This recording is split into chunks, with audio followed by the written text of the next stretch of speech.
Chapter 3, Mishnah 7. Another application of the dispute between the Tanna Kama and Rabbi Yehuda regarding donkey drivers who were passing through a river to transport their produce to the other side, and their sacks of produce fell into the water and became wet.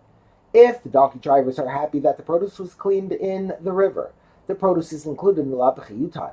By wetting the produce, the water prepares the produce for tuma.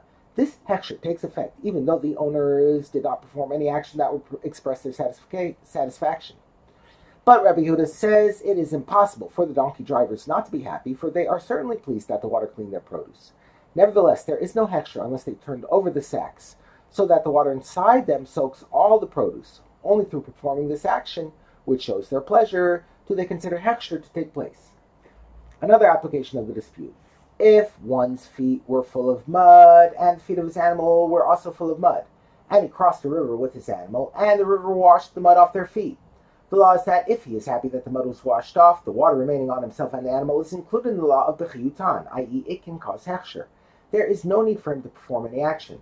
But, Rabbi Yehuda says, it is impossible for him not to be happy that the mud was washed off his animal. Nevertheless, the water remaining on his animal does not become fit to cause hechsher unless he stopped in the river and rinsed his feet.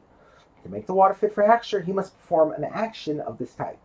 Even according to Rabbi Yehuda, the requirement to perform an action applies only in the case of a kosher animal, which is generally slaughtered and eaten. The owner therefore does not care so much about its appearance. Hence, when he crosses a river with an animal, we do not assume that he wants the water to wash away the mud on its feet unless he performs an action.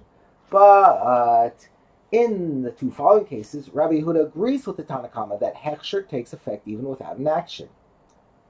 In the case of a person who crossed a river and the river water washed off the mud on his feet, or a non-kosher animal that crossed a river and it washed off the mud on its feet, the